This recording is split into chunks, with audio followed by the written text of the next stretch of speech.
welcome you to our town hall meeting. This is the first of the year, but we did several last year. And the town halls are an opportunity for us to connect with residents and get their input on that particular subject matter, tonight being healthcare. So we have a process kind of laid out that will give you some good information. First, give you the recommendations that have come out of this process so far, give you some background information on healthcare in Ward 8, and then we're going to break into smaller groups to talk about those recommendations, come up with some priorities, probably three priority of the recommendations, and then talk about outcomes. You know, what do you see as a positive outcome or a good outcome that based on the recommendation that was selected that we need to focus on. And that will give us information to really help with the development of the plan. And this is where we are. We have 6 months to complete the plan. This whole first year was in preparation to get here. And we have set everything up in motion to be able to produce the plan by June. The plan is going to be a document that will help us identify what we need to do over the next 5, 10, 20 years to deal with the issues that we're facing, because none of these issues can happen overnight. And as a community, the more we can come together behind this plan, it gives us a common voice. It allows us to be able to negotiate with the key players like city government and the developers to make sure that Ward 8 is getting the resources that we need to support the residents, and the transition is going on now. So we have 11 subcommittees. Tonight is healthcare, which is a very important one. So again, we're glad that you are participating, and your presence is very important. This is a bottom-up developed process, which is very unique. The plan is going to be the voice of the community, not professionals, not politicians. So when we produce the plan, it will really represent what the community feels needs to happen going forward. And that's going to make it a very powerful document. It's going to give us a common voice, and that's always coming from a position of strength. So what I want to do now is introduce our manager of the subcommittee process, Jamila Wright, who's also a commissioner in 8, is it 8A05? I believe. Yes, Mustafa, it's 8A05. Okay, and she's going to present the recommendations. So Jamila, it's on you. Good afternoon, everyone. I'm so happy to be with you all today. I apologize. I actually don't have my webcam. I let my godson use it for his schooling. So I'm not going to be able to be on camera tonight, but thank you, Dr. Laverne. Before we show the recommendations, I thought it would be helpful to go through the agenda for today so that we can all know what we're going to kind of be talking about. So Mustafa's already done the introductions. I'm going to read off the recommendations that were developed over the past year from the healthcare subcommittee and talk a little bit about that process. And then we're going to go into a hearty discussion with Dr. Tamara to talk about the health of Ward 8. And after that discussion, we'll break out into breakout groups, depending on how many people. It looks like we have 30 people, so probably about 3 breakout groups, where we really want to try to take some of these recommendations and, like Mustafa mentioned, want to prioritize them and talk about what outcomes we want to see. And that's very important because that's going to feed into the plan, like go directly into the plan when it talks about when we get to that point. And then we're going to just come back together for the last 10 minutes. If you still have time, if you have to drop off, then we understand it's dinner time for a lot of people, to just talk, to just close out, get some feedback from the breakout groups and to talk about next steps. Before we go into the breakout groups, we will show you guys the questions that we're looking for and ask that somebody serves as a note taker so we can make sure to get all of you all's notes back. And then I will next go into the subcommittee recommendations. And I think Dr. Laverne had those on screen for us too, so we could look at them at the same time.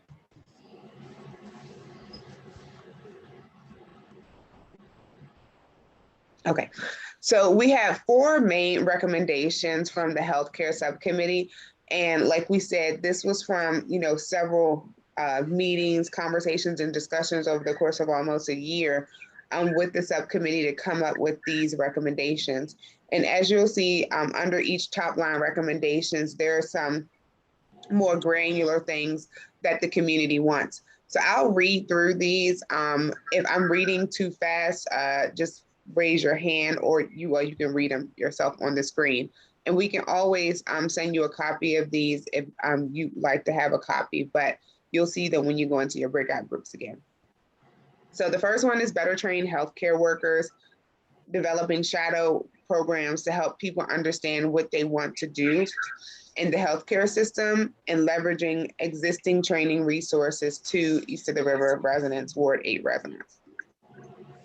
Building confidence in the healthcare system, that's a big one. Building and beginning to hire more East of the River / Ward 8 residents in the healthcare field, understanding patient perspectives and educating providers on how to focus on the specific needs of residents of this community, educating the consumer base to engage with the comprehensive healthcare system, considering new urgent care hospitals, urging people to build relationships with providers instead of hospitals as the first point of healthcare, which is extremely important right now. Educating residents to be more efficient in accessing healthcare and providing mental health resources. The third overarching recommendation was to build community involvement in healthcare by making sure vendors and contractors are leveraging local business assets in the community, ensuring Ward 8 residents get hired in new healthcare projects, working with local schools who train medical professionals and have clinics in the area to create a pipeline of residents becoming community care professionals, creating an asset map of providers in Ward 8 and those who come into the community to provide healthcare, explain what the provider does and why residents should visit that particular provider, provide scholarships and perhaps fellowships programs to incentivizing staying in the area, and implementing youth involvement programs, particularly going door to door and giving out particular health information, such as common blood pressure issues, where to get your blood pressure checked, and et cetera. And then the fourth one is advocate for full community engagement and involvement in the development of the hospital that is being built in Ward 8 on St. Elizabeth's campus. And Dr. Vern, please scroll down a little bit. That's it. Oh, and that's it. And there's been a lot of discussion within my ANC, and I'm sure within AC too, about the hospital and how we can leverage the full resources of the hospital for healthcare, but also economic growth opportunities as well to come to our community. So before we go to the next step, we do have a poll. Iman, are you ready for the poll? All right, so just gonna ask everyone, if you see the poll that's in front of you, if you could determine what you feel your level as a Ward 8 resident, how you would rate your own health on a scale of 1 to 5, 1 being very poor, 5 being optimal. If you could answer that, then we will tell you what the results are.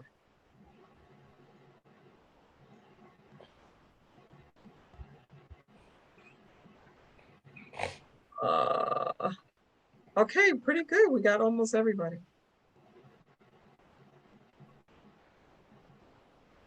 Iman, I'm not sure how I see them coming in. Just click on whatever it is that you feel is right for you. Oh, okay, maybe when I end it, it should, is that correct, Iman, when I end it?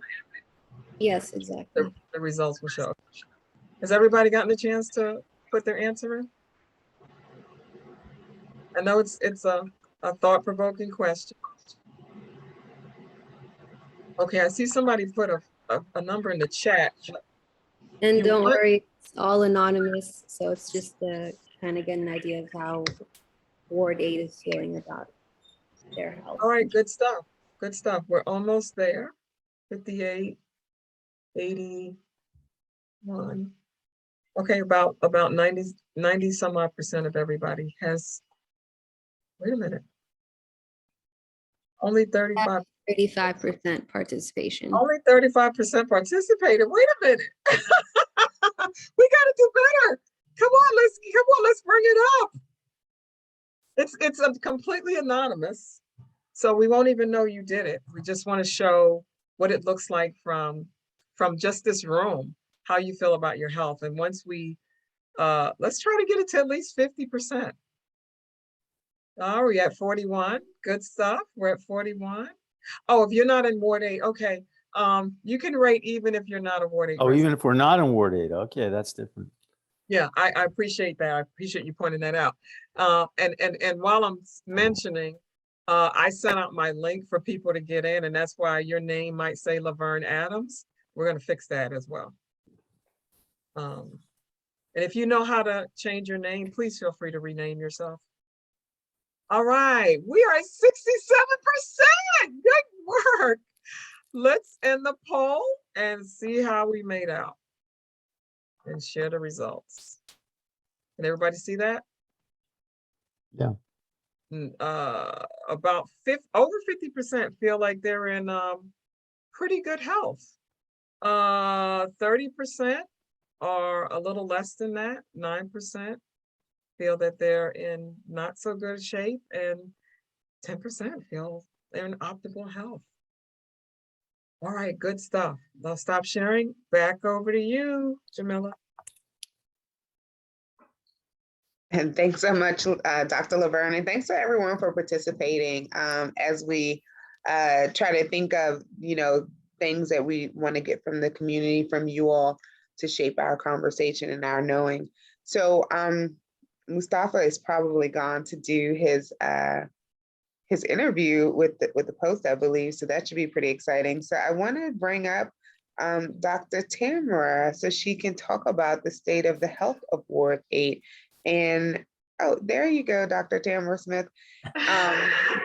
I'll let you do a Thank you for giving me a doctor, but I'm not really a doctor. Oh, really? I think it's because of Dr. Laverne. I call everyone doctor now. But I'm honored. Plays one on TV though. Yes. So Sam? I'll let you introduce yourself, and we'll have about 15 minutes to hear from you about the state of Ward 8. And I know some of the topics you're going to talk to us tonight are right on point as we continue to go through this pandemic. After Tamara's presentation, we will open up the floor for some question and answer. So please feel free to put your questions in the chat as it relates to her presentation. And also we'll have a chance for you to come off mute later on. So over to you. Great. Thank you, Jamila. And I just want to applaud the work of the health work group. Really, really important to hear directly from the community on what some of the needs are. And that work was just so essential to informing both the work of the W8CED as well as just thinking through what are the priorities. And I think what Mustafa said earlier is, the voice, this is a community-led initiative, and I so appreciate everybody being on tonight. Many familiar faces, I appreciate that. I am the CEO of the DC Primary Care Association, but I've been working with the Ward 8 Steering Committee as co-chair, and just hats off to Mustafa and Dr. Adams, who've been phenomenal leaders in this work, and so many of you that have been volunteering.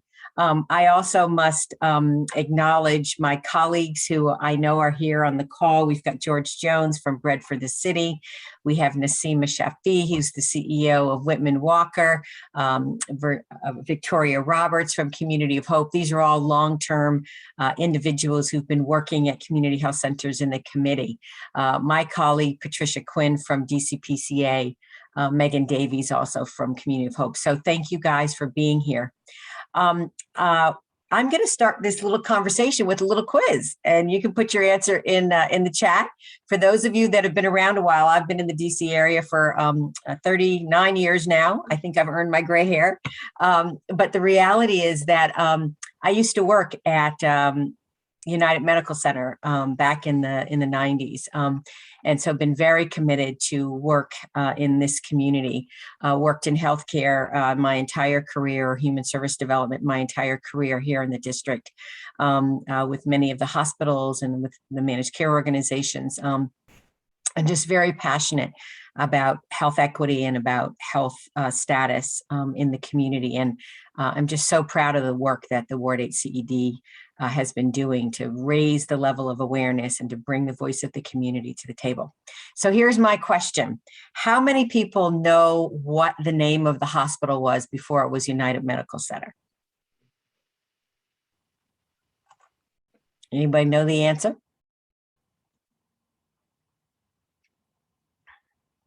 I'm looking in the chat. It started with Greater Southeast. There you go. It might, if you're not, I think that that was a while back, but it just goes to show you. And prior to that, does anybody know what the name of the hospital was? Let's see if we got any real old timers. Kayfritz Hospital. We used to be Kayfritz Hospital. And what's interesting about it is, where the hospital was a highly Jewish community many, many years ago. This is probably almost 50 years ago now. So when we talk about what's happened in the city, the community in Ward 8 has transitioned over the last 50 years in many, many different ways. But it's a vibrant community. And it is continuing to grow, and we want to make sure that it not only grows, but it thrives. So we can move to the next slide. And we're going to start with a little bit of conversation about what impacts the community state of health, right? And we know, we've heard about it, we've heard about why COVID impacts communities of color in a greater way than not.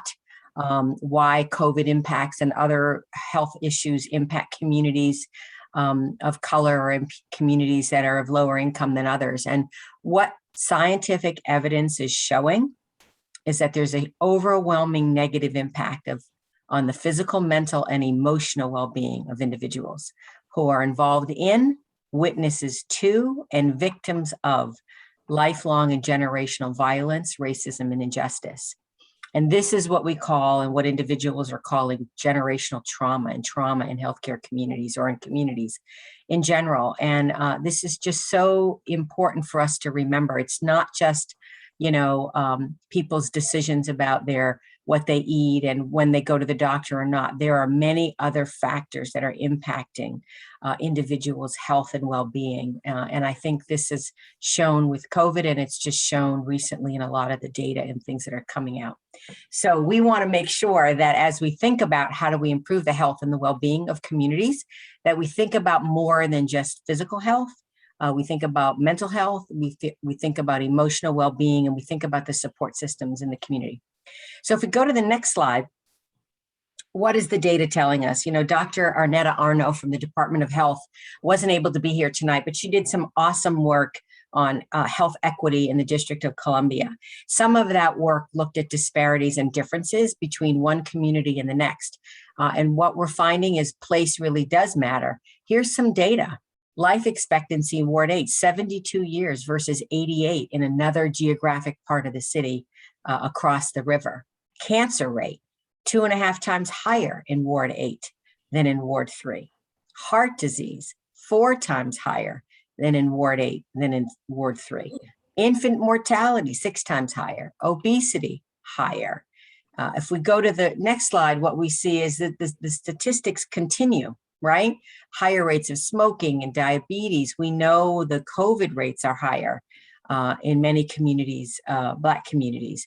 We have lower vaccination rates. We know through data and research, mental illness, depression, substance use disorders, the violence in the community is higher. The death rates due to accidents and violence are higher.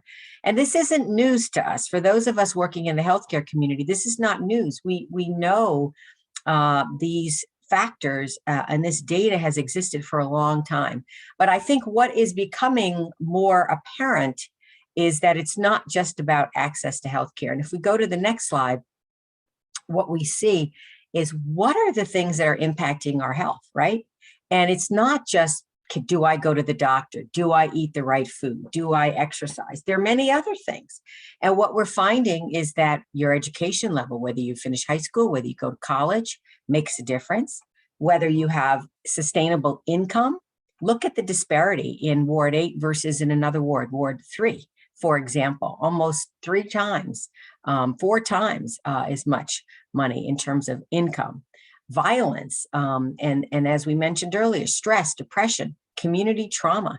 Trauma can be violence. Trauma can be substance use in the family. Trauma can be housing insecurity. Trauma can be food insecurity.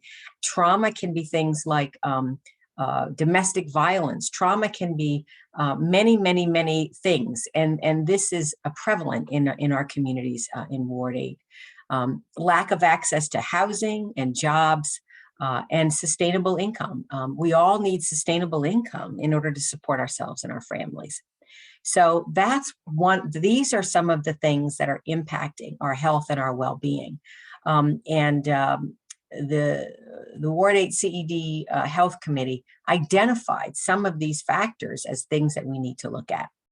So if we go to the next slide, what we see is what other things are impacting.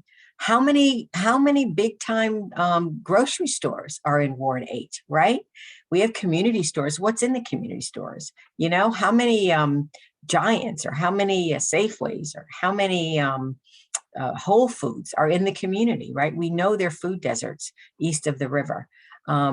What about access to care? There's primary care. We know that we've got Bread for the City and Unity and Whitman Walker. We have Community Hope, but how do people access specialty care? How do they access urgent care? We know it's coming, not here yet.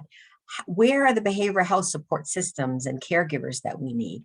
And do we know about the resources that are in the community? We did some research a couple years ago, and we asked people about, did they know about maternal health services in the community?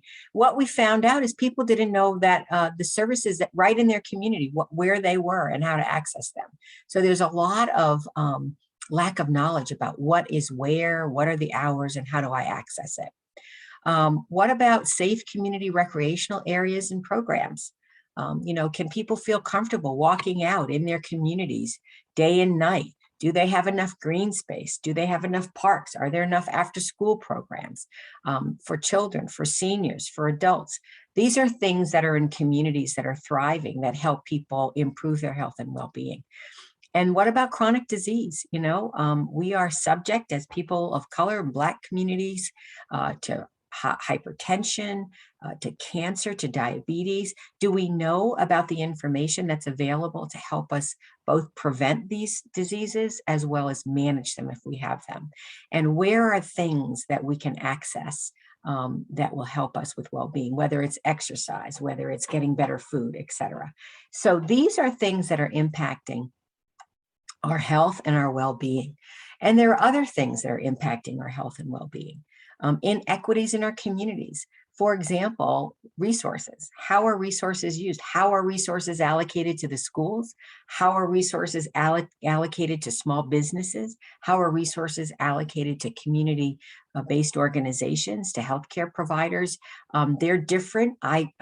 We all know that educational facilities, for example, in Ward 3 and Ward 4 get different allocations than educational organizations in Ward 8.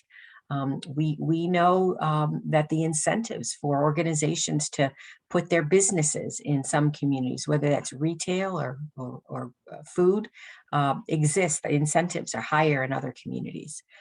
Structural racism and bias, we're learning about this. There are systems that support bias and racism, and they are impacting our communities. And policies that do not consider inequity. And what I mean there is really, it's not about equal. When you have inequity in a community, you have to give more to the community that has higher needs, not the same, actually more. And we have to put policies and procedures that make sure that there are resources and jobs and all kinds of resources and community services that will enable communities to thrive. So there's a lot of things that drive inequities in our healthcare communities. So what's needed? what is actually needed? We need to look at health-related social needs. We mentioned this: housing, food, behavioral health services, transportation systems. These are all things that impact an individual's well-being. Behavioral health services. Where are there unjust systems? Where are there inequities? And how do we try to counter those and make sure that resources are allocated to address them? How do we make sure the healthcare systems and the educational systems and the incentives exist, the training programs for folks in the community that are much needed? We have to work with community partners. This W8CED is a perfect example of a community-led initiative to look at what does economic development look like for Ward 8? What does it need to be? There are other communities, healthcare providers, there are community-based organizations, many nonprofits that exist that we need to be able to access to understand how do we get what we need. You know, one of the very telling things about the pandemic, which was very eye-opening, is we had individuals from every other ward of the city lining up and getting services and getting the COVID vaccine at all of our health centers in Ward 8 and Ward 7 and east of the river, because they knew where to get those resources. And they had listservs to tell people where to go and where to get that vaccine. And that is about understanding what resources are available, sharing it in your community, and taking advantage of it.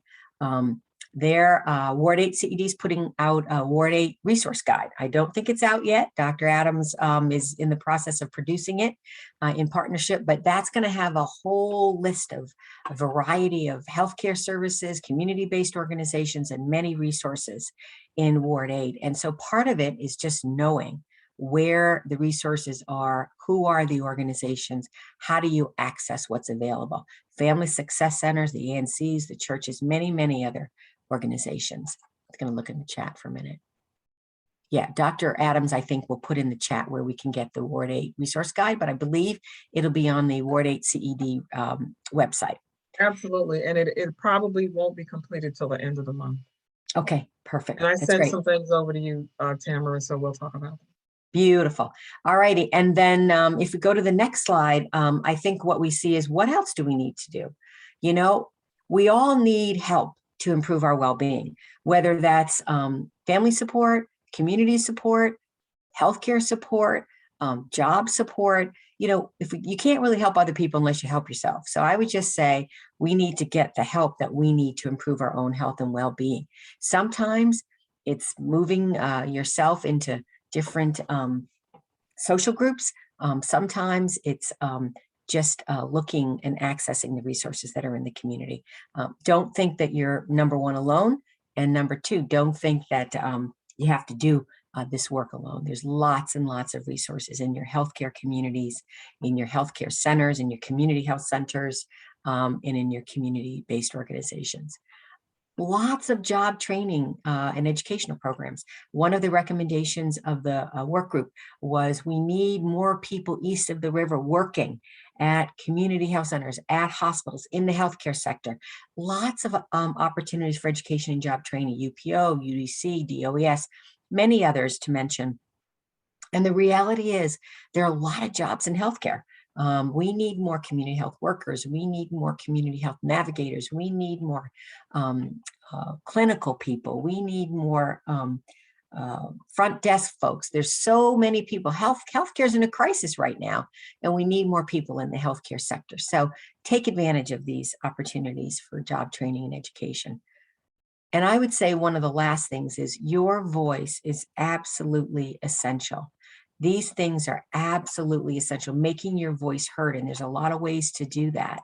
And that's this work here with the community Ward 8 community economic development. It is with your community leaders. We've got ANC commissioners. these are individuals that are in positions of leadership, have the ear of others. We need to make sure that your voice is heard, that you're engaging in community action efforts.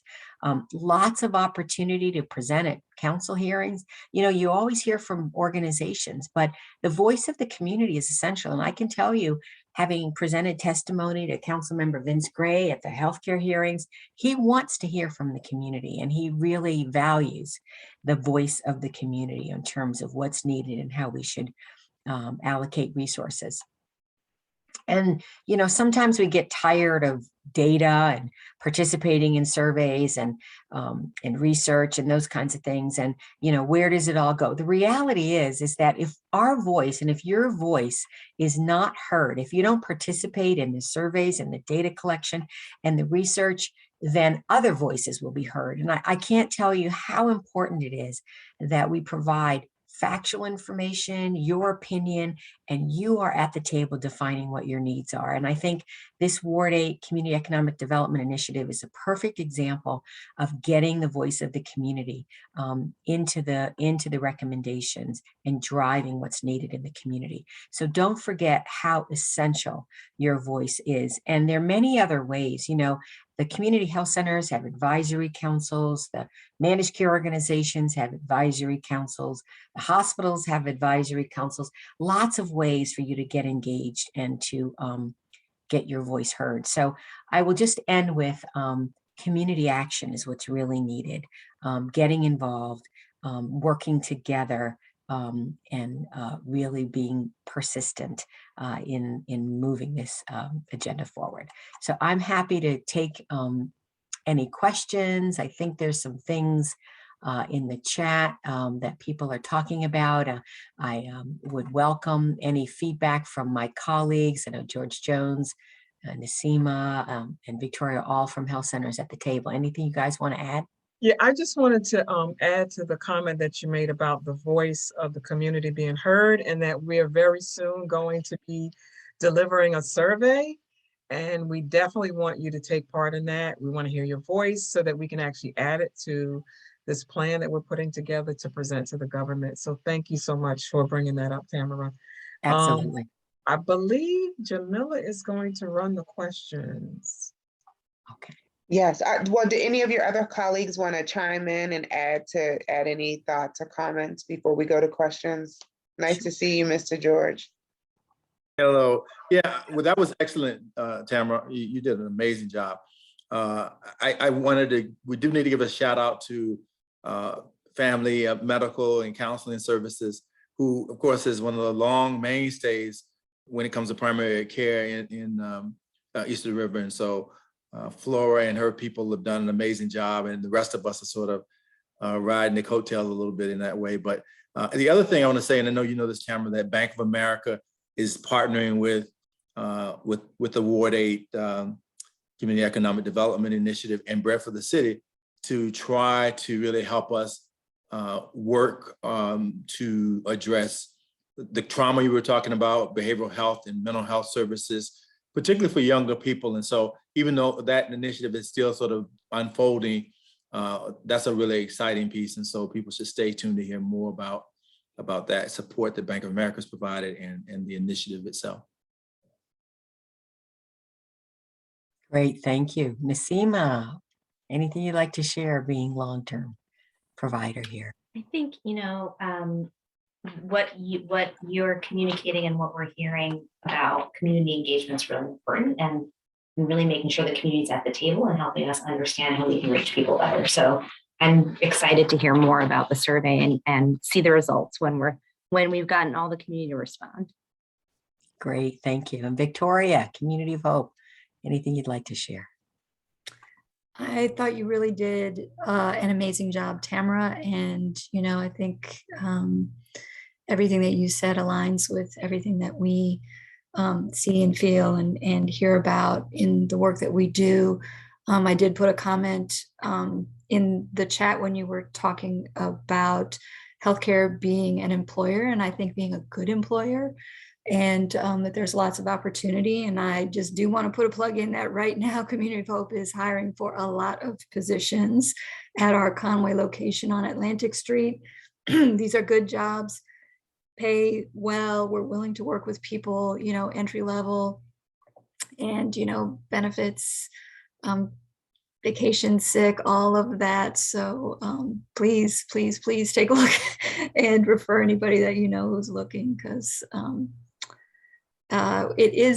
we're just in a moment where it is difficult to fulfill all the promises that we've made to the community, because between Omicron and vacancies, you know, it's tough to do all the things we need to be doing every day. Yeah, that's a really good point. And I think Dr. Adams, in the resource guide, we're going to have the health centers listed and put the links in there, but guys can go to all of the links for the community health centers and look at their job openings. And Victoria's absolutely right. And this is one of the recommendations, I think, Jamila, from the work group, which is put more people from the community in these jobs. And so let's just help people access these career opportunities.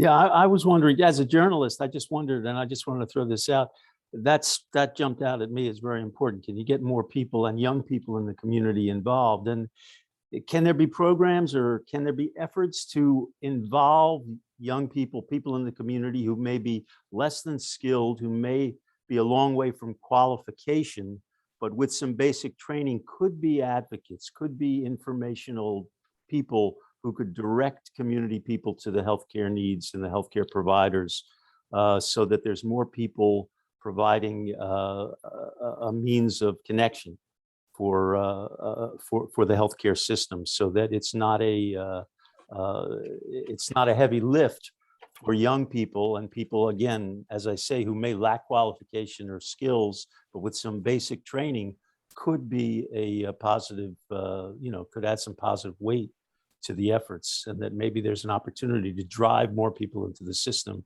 by opening it up perhaps a little wider to people in the community who might not otherwise be driven to it. And Great Matt, point. Oops, Matt, go ahead. could you please introduce yourself?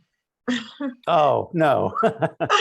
Yeah, I'm happy to. I'm Matt Damsker, and as I say, I'm part of the team now helping, and I'm going to be writing up the plan as we get closer as we go forward these next 6 months. So my background is as a journalist, and somewhat connected to the DC community still, even though I'm in Pennsylvania. So, I'm looking at, asking some of the right questions and looking for some of the key solutions that the community leadership is going to come forward with in these recommendations and in these meetings. So Thank you, Matt. I'm an observer journalist working with the team. Absolutely. I think the most important thing is that Matt is going to be compiling the information that we provide from the residents, so that it could be put in a plan. So thank you so much, Matt. Yeah. Sure, and I thanks. think, just to maybe respond to the question, there are a number of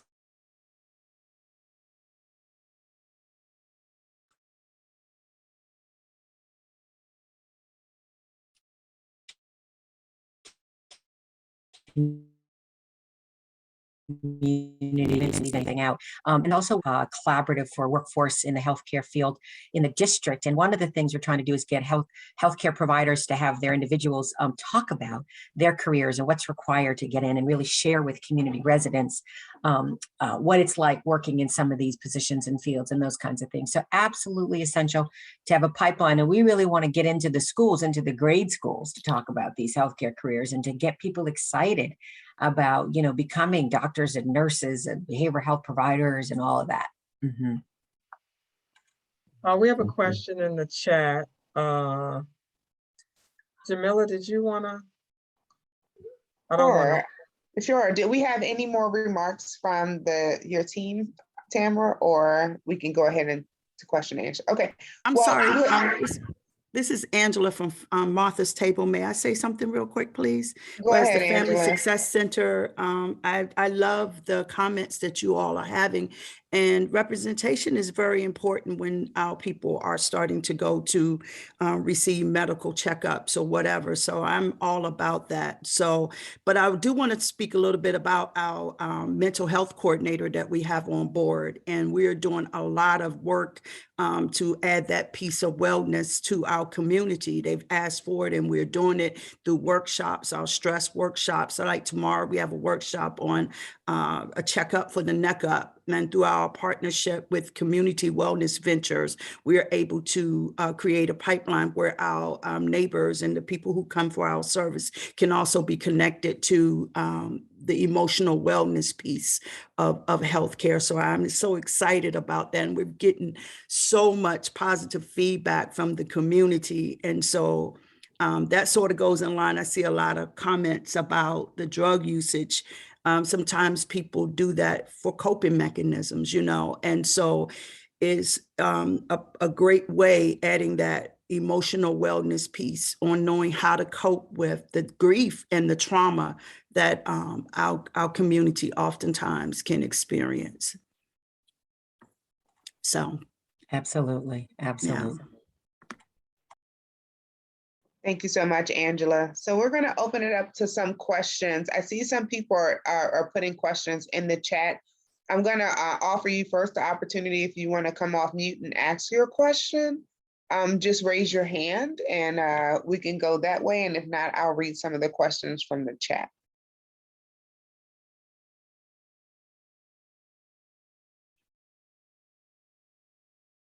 Okay, I see Dejan. Hand is raised. Dejan, you want to come off chat? Hi, Jamila, it's Dewan. My bad, Dewan. We're fine. Okay. This is actually in response to Angela, because I had a really good conversation in chat about drug use. But as you all are looking at mental health support for the community, have you considered partnering with the Lynch Foundation, who does transcendental meditation? I know they're doing it in the elementary schools, or at least when I was working in that part of the community, they were in some elementary schools and it was helping. So with in-house suspensions, or when students just became angry for whatever reason and they couldn't control it, this was a technique that they used. So I would recommend reaching out to Rena Boone. She's got a great team at the Lynch Foundation, and they've got an office on Mississippi Avenue in the Arc West. All right, I'll let my colleague know about that. Thank you.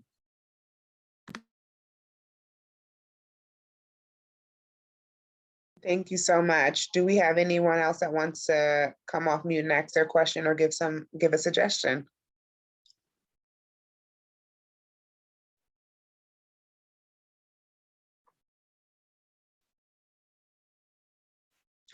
Okay, we do have some questions in the chat.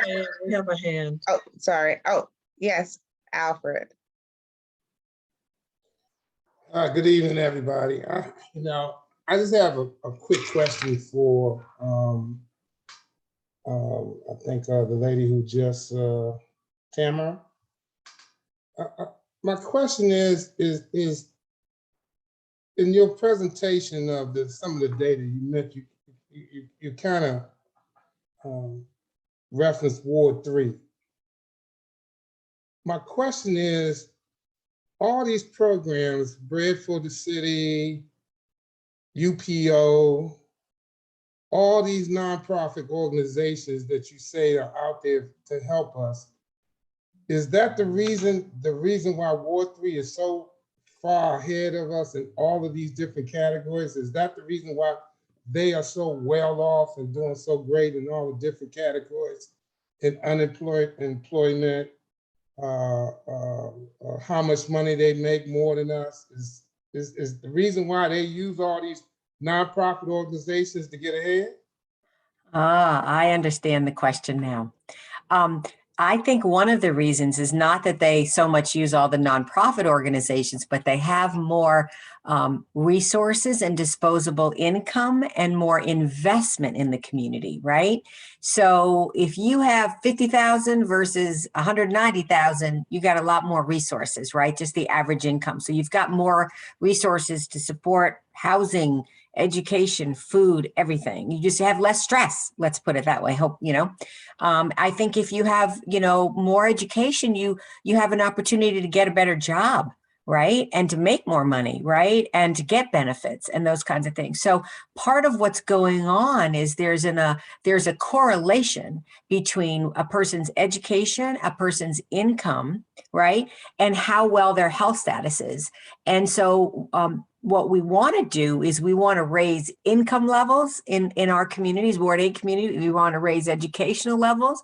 We want to raise job opportunities and employment. Those are some of the factors that are the difference. The UPOs and the Community of Hopes, the Bread for the City, they're in the community right now, and they have resources available. But what the communities don't have is enough income to support themselves and their families. Is that how the Ward 3 got their income and their education? Is that they did it through these nonprofit organizations? No, I would say there's probably a long history about how Ward 8 has a lot of its income, but no, really more, this is probably a whole nother very long conversation, but just around what are some policies in terms of investment in community, economic investment in community, right?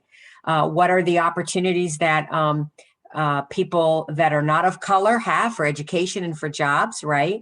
What are the assets that those communities start with, right? And, there are many other people that could speak on this much more better than I could. But when you start with get their assets through nonprofit organizations? No, you get your assets are a lot of times passed through generational, and I think I think we all know what that's about. So yeah. I think we're good, Alfred. I think we understand. Okay. I think we're good. Yeah. We understand that it comes from other places. These other communities don't have to have all that. They don't have to have all the nonprofits because they don't have the needs. Yeah. So I'm not sure if Tamara is the expert on that. So we won't badger her with that question. Yeah. Thank you. We get the point, Alfred. Yeah, and we know that there's a huge wealth gap between our community and other communities. I think in DC, it's 81 times the wealth gap between Black and white community here. So let's go to some questions in the chat. I see that, and if I mispronounce your names, please correct me because people mispronounce my name all the time. It looks like Manon asks, is there any data that provides information on what support employers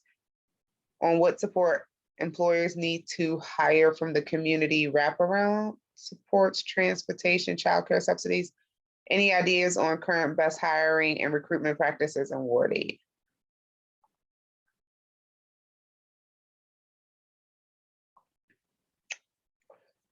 Tamara, can you give her any? Yeah. Sure. I mean, and best practices. I can open this up to any of the health centers that hire, any of the family success centers that hire. I mean, Victoria, you might want to speak to this, or George, you might want to speak to this, but I do think that there is, like Victoria said, there's a accommodation that certainly can be made. Victoria, you want to share anything on that in particular? Yeah, sure. I mean, the Conway location has been there for 10 years. We've been hiring from the community that whole time. The one thing I will say with healthcare jobs, even though this is not true of all of them, we have everything at Community of Hope from, with COVID, we've hired for the testing program for screeners. We have some, peer educators, care coordinators, who we hire on the basis of a passion around a particular issue in the community. But then for other issues these days, even for, receptionist positions, familiarity with computers is really critical because healthcare across the board now is based in electronic health records. And so having at least, some familiarity and ability to navigate, to understand how the system works. We provide the training in the particular system that we use, but we've recently been doing some more of that. And what we're trying to figure out with other gaps, because I wouldn't say transportation necessarily has been so much of an issue. Certainly, sometimes childcare, particularly with the pandemic, has been an issue that we've been working with and around. Certainly, sometimes a fear of working in the healthcare environment right now because of exposure to COVID and concern about bringing COVID back to, family members. But, around that, we can do a lot of work just to make sure that people become comfortable with the technology and other things. One of the other things that we are starting to explore is, we're working very hard in trauma-informed care, and the way that people are bringing experiences into healthcare, and then making sure as our staff are prepared both to have a trauma-informed kind of person-centered response to some of the things that are coming up, but also supporting them if some of those things trigger their own experiences of trauma too, and making sure that they're supported as well, just as we're supporting our patients, because they've been experiencing a lot of the same things. And so those have been some of the things that we've been working on. Thank you, Victoria. And we'll take our last question from Diane, I believe. Okay. Yes, thank you. Good evening. I'm Diane Little, Director of Training at OICDC Training Center in Ward 8 on MLK Avenue. And I just wanted to, make sure that the attendees know that we are a training provider that has been in business for over 50 years, and that we consistently work hard to try to not only train our students, but prepare them for the world of work. And so that's a need as well. It's not just enough to train. And then we have to also include the work readiness component so that students are able to manage their lives, the needs of their children, all of the other components that Ms. Smith mentioned in her presentation. It's real important, because oftentimes we find that a person can learn what's in the classroom, but managing all of that, being able to sustain a job, is totally different. And so we have to make sure that the training providers understand that, and that others in the community understand that, so that we can all partner to reach that same goal. Finally, I would like to add, and I had put it in the chat, that we also train home health aides, so they are able to become licensed, because some may not realize the oversight for that training is through the Board of Nursing in the Department of Health. And so there's consistency in the training. At OIC, we have 12 weeks of in-class training, and then we have 3 weeks of clinical. Now, last year, that clinical part was altered a little bit because of the decision with regards to what the mayor made about the emergency in the city. Not so sure how that's going to translate this year or even this month, since she just made that limited declaration on yesterday. Because part of the training is they have to have that clinical part, or at least additional skills training hours. And so I am very open to talking to others about the details of our program. Some training providers train in home health aid and CNA, but OIC only trains in home health aid.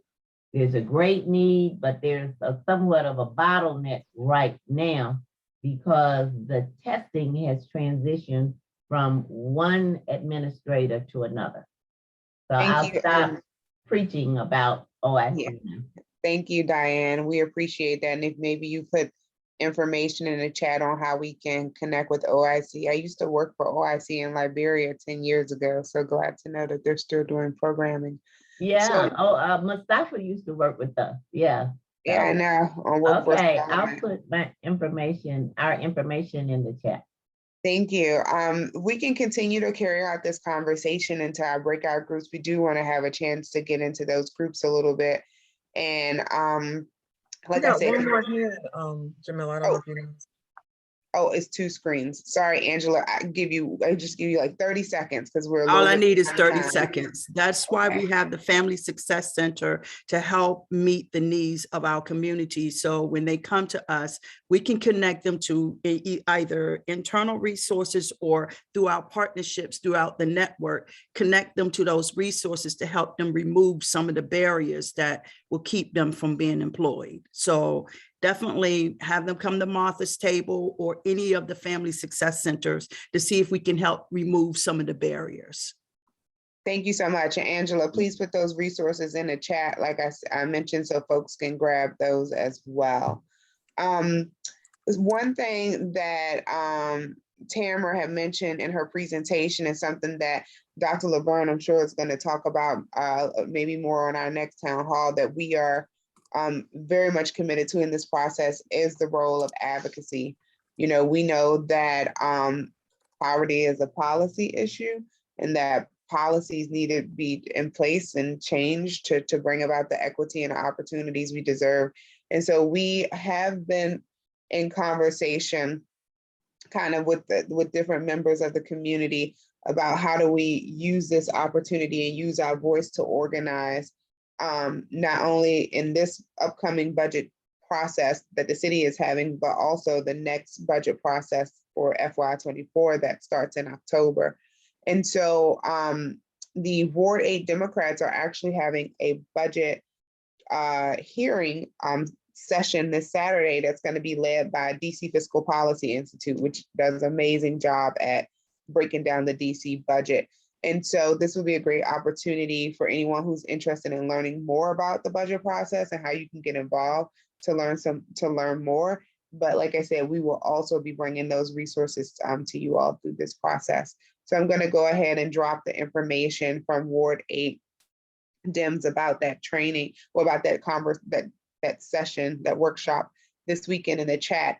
And they're also collecting, have a quick questionnaire. It's like maybe 1 minute, 2 minutes about budget priorities, because they will also be sending a budget priority letter to the administration. So we're going to go into some breakout groups. You guys are going to be broken out automatically. But before we go into breakout groups, we just want to remind people of the shared agreements that we have for carrying out the conversation. So we're just going to put those on the slide really quickly and read this out.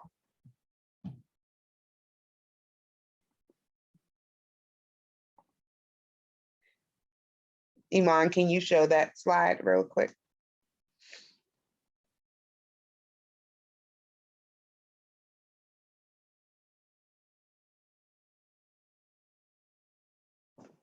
Okay, so when we're having these time together, some things that we want to just remember, you know, while we're all here. So be present, that's mind, body, spirit, and heart. Assume good tensions of the speakers, of each other. Take responsibility for the impact of your questions and the things that you're doing, regardless of intention. Speak for yourself and your experiences using I statements, especially as we go into these breakout groups. Beware of judging yourself or others too harshly and unfairly. Be willing to listen with compassion and a curious heart. Ask yourself, why am I talking, or why am I not talking? If you feel like you're not really participating the way you want. And then the confidentiality, especially in these breakout groups, in terms of not sharing someone else's story, but sharing the lesson. So, you know, not taking the information that's in your breakout groups and saying someone else's story, but saying the lesson for them. So we want to be respectful and courteous, knowing, you know, we're all here for the betterment of our community as a whole, and want to be able to commit to that. So How long, Jamila? For the breakout groups, Mhm. we're gonna have about 20 minutes. So we'll come back. Well, let's do 25 minutes. We come back at 8:25 and kind of to give some closing thoughts. So we are gonna break out into 3 breakout groups. And in those breakout groups, we have 3 questions that we're gonna ask and that we want you all to talk about. And you can talk about other things. In those groups, please feel free to introduce yourselves to get to know your neighbors a little bit more. But the 3 questions we really want you all to zone in on is 1, prioritizing the healthcare recommendations that we read off. And so we will drop those recommendations in the chat of each breakout group so you can pull those up. Determine the outcomes that and what would you like to see from, especially with this plan when it comes to health outcomes. And then what needs to be done to make this happen in terms of these recommendations that we have. What needs to be done to make this happen? Oftentimes we kind of talk about, we want more hospitals, we want this, we want that, but we don't talk about the actual steps that need to get there, what the solution is. So this is a real opportunity for us to be more granular. So I'm going to put those questions in the chat, and then we'll put them in a chat of each of your breakout rooms. And we're going to ask, before we go into the breakout rooms, if anybody wants to, oh, yes, thank you, Iman, for putting them in the chat. If anybody wants to volunteer to be a facilitator in the chat, that the facilitator role just means you're keeping the conversation going and taking notes on those 3 questions. If we don't have just to interject, we would hope that, you know, the Ward 8 resident would be a facilitator. That's really hopeful. Yes. That they would use we want to help them use their leadership skills in this process. So that would be the preference. Thank you. Thank you, Dr. Adam. If anyone, I called you Dr. Adams. Thank you, Dr. Laverne. If anyone wants to be a facilitator, please feel free to raise your hand or to drop it in the chat.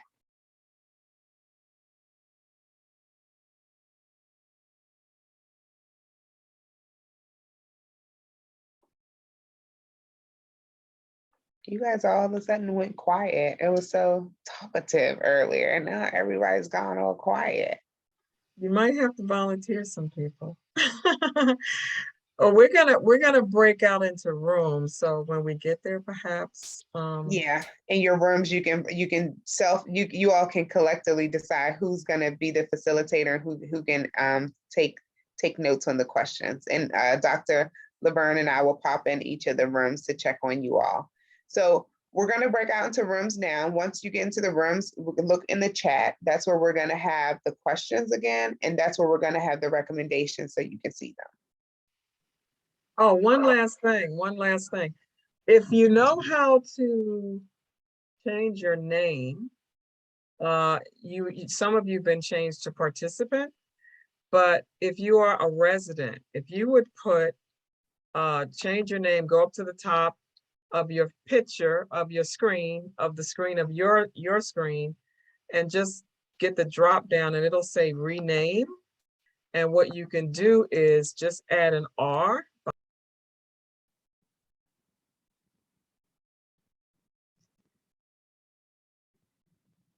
You're on mute, Dr. Adams.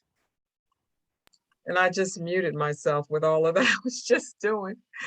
So you want to go to your picture and go to that top right corner, those 3 dots, click on those, and you can rename yourself and just add the R, just to let people know that you're a resident. And that really is helpful in terms of the conversation. So we appreciate that.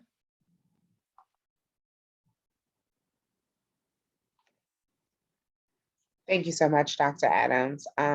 Okay, so you all should be getting your invitation. It should pop up an invitation for you to join a room. Just click join and you will be moved over. And I'll hang out here to get people in rooms and then I'll go over. Okay. All right.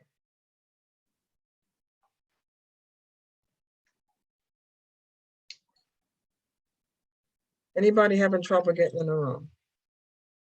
We could put the last two folks in the room, Iman, maybe. Okay.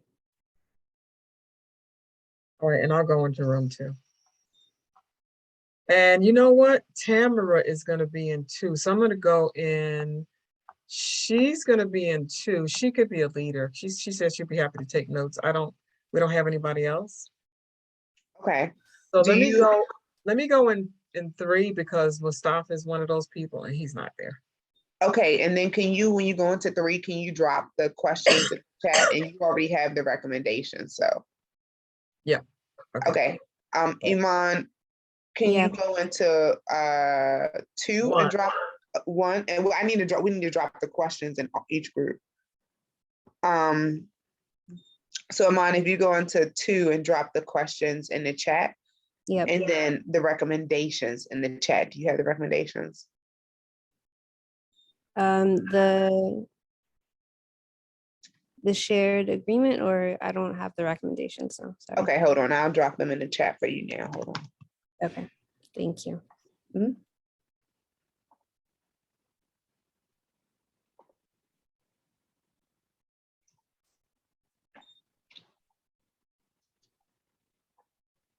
Oh, wow. Hold on. I'm sorry. I'm trying to find them. I mean, not find them. I'm trying to copy them. Okay, here it goes.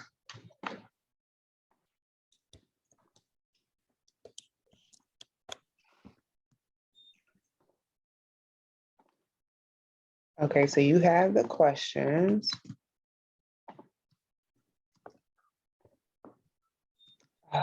Okay, hold on.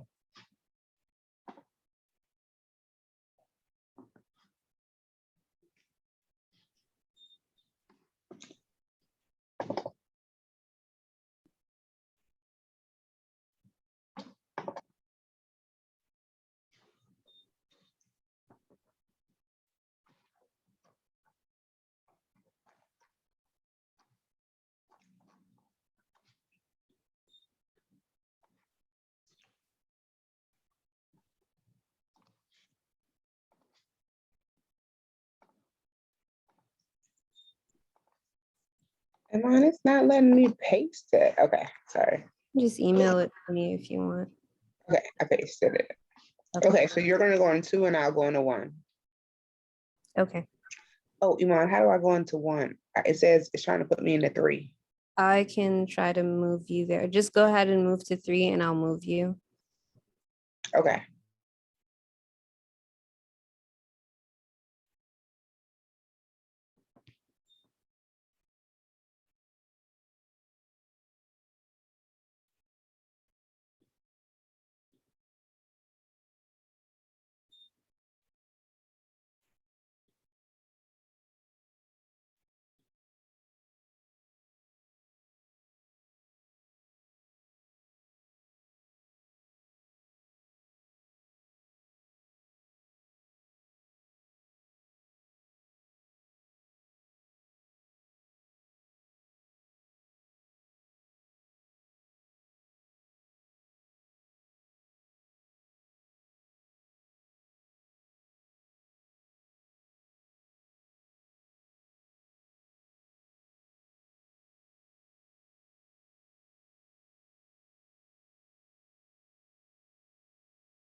Miss Sharp, I got kicked out. I couldn't get into the breakout room. Could you get me back in the breakout room?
all Got a here. baby in the room.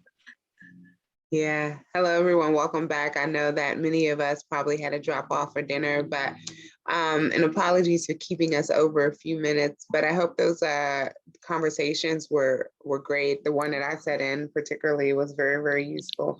I'm gonna ask that for all of the kind of note takers, facilitators, we're gonna drop our email in the chat and ask that you email us the recommendations that your group had so that we can collect those and consolidate those and make sure we have them all in one place and continue to make sure that they're built into the plan.